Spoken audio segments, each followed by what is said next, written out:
ಮಾನ್ಯ ಉಪಮುಖ್ಯಮಂತ್ರಿಗಳು ಸರ್ ಅವರಿಗೆ ತಾವೆಲ್ಲರೂ ಹೇಳಿ ಇದನ್ನ ಎಲ್ಲ ಪೌರ ಕಾರ್ಮಿಕರನ್ನ, ಡ್ರೈವರ್ಸ್ಗಳನ್ನ, ಯುಜುಡಿ ನೌಕರನ್ನ, ವಾಟರ್ ಸಪ್ಲೈನವ್ರನ್ನ ಒಂದೇ ಒಂದು ಸತಿ, ಜಾಸ್ತಿ ಜನ ಇಲ್ಲ, ಬರೀ 3,000 ಜನ ಇರೋದಷ್ಟೇ, ಪೌರ ಕಾರ್ಮಿಕರು 1,280 ಜನ ಇದ್ದಾರೆ ಅಷ್ಟೇ ನೇರ ಪಾವತಿನಲ್ಲಿ.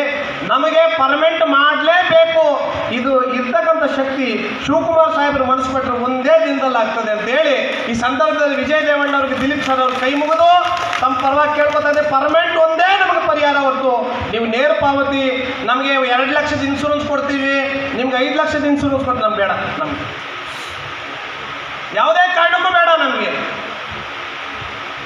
ಸರ್. ಪರ್ಮನೆಂಟ್ ಮಾಡೋದ್ರಿಂದ ನಮಗೆ ಸಂಬಳ ಕರೆಕ್ಟಾಗಿ ಬರ್ತದೆ, ನಮಗೆ ಸೊತ್ತೋದ್ರೆ ಪೆನ್ಷನ್ನು ಇಲ್ಲ. ಚೆನ್ನಾಗಿ ಕೇಳ್ಕೊಳ್ಳಿ, NPS ತಂದಿದ್ದಾರೆ ಎಲ್ಲ, ನ್ಯಾಷನಲ್ ಪೆನ್ಷನ್ ಸ್ಕೀಮಿಂದ ನಮಗೇನು ಪ್ರಯೋಜನ ಬರಲ್ಲ. OPS ಇದ್ದಿದ್ರೆ, ಓಲ್ಡ್ ಪೆನ್ಷನ್ ಸ್ಕೀಮ್ ಇದ್ದಿದ್ರೆ ನಮ್ಗೆ ಅನುಕೂಲ ಆಯ್ತಾಯಿತ್ತು. ಮೊನ್ನೆ ಜಿಲ್ಲಾಧಿಕಾರಿಗಳು ಭಾರಿ ಒಳ್ಳೆಯವರಿದ್ದಾರೆ, ಜಿಲ್ಲಾಧಿಕಾರಿಗಳವ್ರನ್ನ ಕರೆಸಿ, ಯೋಜನಾ ನಿರ್ದೇಶಕರನ್ನ ಕನಕಪುರಕ್ಕೆ ಕರೆಸಿ, ನಮ್ಮ ನಗರಸಭೆಗೆ ಏನೇನು ಕೆಲಸ ಆಗಬೇಕು ಅನ್ನೋದು ಸಭೆನ ಕನಕಪುರ ನಗರಸಭೆಯಲ್ಲಿ ಮಾಡಿಸ್ಬೇಕು. ದಯವಿಟ್ಟು ಇದಕ್ಕೆಲ್ಲರೂ ನೀವು ಜೋರಾಗಿ ಚಪ್ಪಾಳೆ ತಟ್ಟಿ ಇದನ್ನು ಅನುಮೋದಿಸಬೇಕು. ಇವತ್ತು ಸಮಾಜ ಮುಂದಕ್ಕೆ ಹೋಗ್ತಾ ಇದೆ.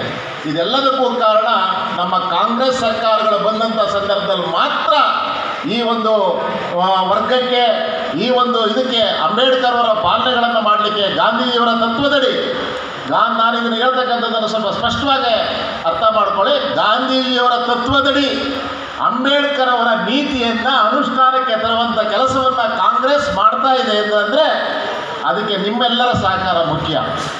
ಇವತ್ತು ನೀವೆಲ್ಲ ಪೌರ ಕಾರ್ಮಿಕರಾಗಿ ಏನು ಕೆಲಸವನ್ನು ಮಾಡ್ತಾ ಇದ್ದೀರಿ ಅದನ್ನು ಹೇಳ್ತಾರೆ ಒಂದು ಸಂಸ್ಕೃತ ಕಡೆ, ಅನಿತ್ಯಾನಿ ಶರೀರಾಣಿ ವಿಭವೋ ನೈವ ಶಾಶ್ವತ ನಿತ್ಯಂ ಸನ್ನಿಹಿತೋರ್ ಮೃತ್ಯು ಕರ್ತವ್ಯೋ ಧರ್ಮಸಂಗ್ರಹ ಅಂತ.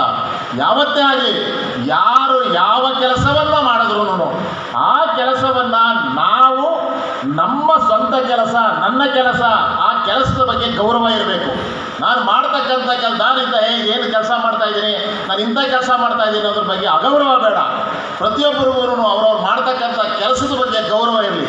ನಿಮ್ಮ ಕೆಲಸದ ಬಗ್ಗೆ ನಿಮಗೆ ಗೌರವ ಇದ್ದಾಗ ನಿಮ್ಮ ಬಗ್ಗೆ ಜನಗಳಿಂದ ಗೌರವ ಸಿಗ್ತದೆ ಅನ್ನುವಂಥ ಮಾತನ್ನು ಹೇಳಿ ಈ ಒಂದು ಚೆಕಪ್ ಮಾಡಿಸಿದ್ದಾರೆ. ಹಿಂದಿನ ವರ್ಷ ಮಲ್ಟಿ ಸ್ಪೆಷಾಲಿಟಿ ಹಾಸ್ಪಿಟ್ಲಲ್ಲೂ ಕೂಡ ಅವ್ರಿಗೆ ಮಾಸ್ಟರ್ ಹೆಲ್ತ್ ಚೆಕಪ್ ಮಾಡಿಸಿ, ಈ ವರ್ಷದಲ್ಲಿ ಮತ್ತೊಮ್ಮೆ ಈಗ ಆಲ್ರೆಡಿ ಅವ್ರಿಗೆ ಮಾಸ್ಟರ್ ಹೆಲ್ತ್ ಚೆಕಪ್ ಮಾಡಿಸುವಂತಹ ಒಂದು ಪ್ರಕ್ರಿಯೆ ಈಗ ಆಲ್ರೆಡಿ ಪ್ರಾರಂಭವಾಗಿದೆ.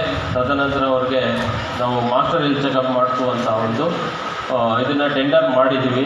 ಅದಾದ ನಂತರ ಇವರು ಯಾವುದೇ ಮಳೆ, ಚಳಿ, ಗಾಳಿ, ಬಿಸಿಲು ಯಾವುದಕ್ಕೂ ಲೆಕ್ಕ ಇಲ್ಲ. ಈಗ ಉದಾಹರಣೆಗೆ ವ್ಯವಸಾಯ ಮಾಡುವಂಥ ಒಬ್ಬ ರೈತನಿಗೆ ಕಂಟಿನ್ಯೂಸ್ ಆಗಿ 3 ದಿನ ಮಳೆ ಬಂತು ಅಂತಂದರೆ ಯಾವುದೇ ರೀತಿಯಾದಂಥ ಕೃಷಿ ಚಟುವಟಿಕೆಗಳನ್ನ ಅವ್ರು ಮಾಡೋದಿಲ್ಲ. ಆದರೆ ನಮ್ಮ ಪೌರ ಕಾರ್ಮಿಕರು ಮಳೆಯಲ್ಲೂ ಕೂಡ ಅದು ಎಂಥ ಮಳೆಯೇ ಇರಲಿ, ಬೆಳಗ್ಗೆನೇ ಎದ್ದು ಒಂದು ವೇಳೆಯಲ್ಲಿ ತೀರಾ ಮಳೆ ಬರ್ತಾ ಇದ್ರೆ ಅಂದರೆ ಅವ್ರಿಗೆ ರೈನ್ ಕೋಟ್ ಹಾಕ್ಕೊಂಡು ಅವರ ಯಾವುದಕ್ಕೂ ಲೆಕ್ಕಿಸಿದಂತೆ ಕೆಲಸ ಮಾಡುವಂತಹ ಒಂದು ನಿಟ್ಟಿನಲ್ಲಿ ಇಷ್ಟೊಂದೆಲ್ಲ ಅವರು ಕಷ್ಟಪಡ್ತಾ ಇದ್ದಾರೆ ಅಂತೇಳಿ ಸರ್ಕಾರದ ವತಿಯಿಂದ ಅವ್ರಿಗೆ ಪ್ರತಿ ವರ್ಷ 7,000ಗಳ ಒಂದು